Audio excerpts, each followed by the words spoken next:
Welcome back to the Dry Fire Journal. This is day 58. I pre-recorded this. I try to do these every day as I post them, but I'm filming this one early because today I'm actually a student in Caleb Causey's amazing TACMed EDC class, Lone Star Medics. If you haven't taken medical training, you need to.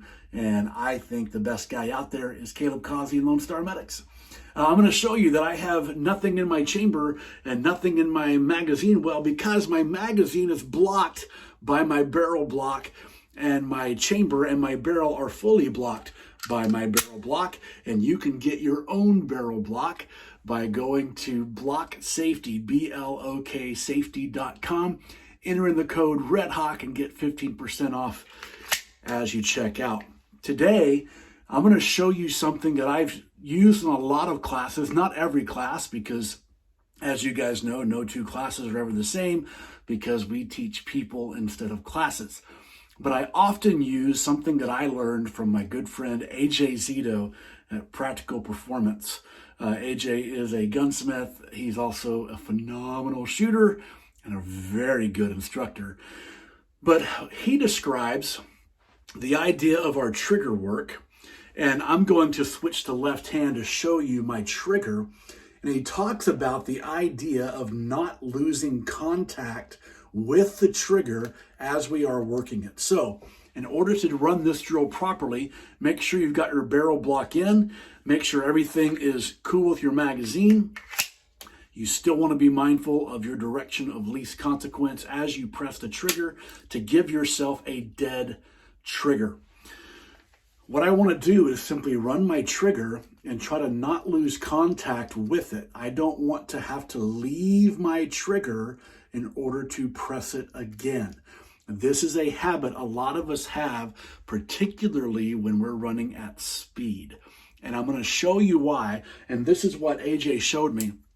He took a pin that had a clicking top, and he's showing the difference in the movement in the bottom of the pin as he is clicking it. So to start with, I'm going to show you the top and then the bottom. To show you the top, I'm letting my thumb leave with every click, and I'm trying to run the pin fast. And look at all the motion that exists in the bottom of that pin as I do this. There's a whole lot of wiggle, a whole lot of up and down. There's a whole lot of movement in the pin. And then if I get really vigorous with it, like I'm just slapping my trigger, it winds up moving a whole bunch. But if I transition from that method to merely thinking about not losing contact with the top of the pin, watch what happens to the bottom. I'm still running it as fast as I can, and there's not a lot of movement. The same thing happens in our trigger, because I'm going to move to right hand. If I am leaving my trigger, I am going to have a whole lot of movement in my firearm as I am running my trigger. It looks like this.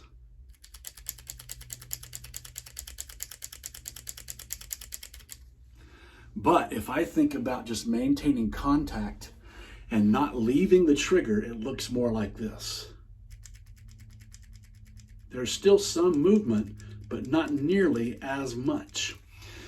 This can help us in maintaining a lesser amount of unnecessary movement in our hands, which leads to a whole bunch of magnified unnecessary movement in our firearm when we're firing at speed. So grab a pen, try this on your own, try it with both hands, and then move to your barrel blocked firearm and try this out.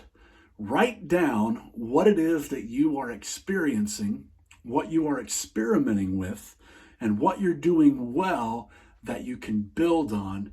And let's see how much we can learn from this together. I'll see you guys tomorrow.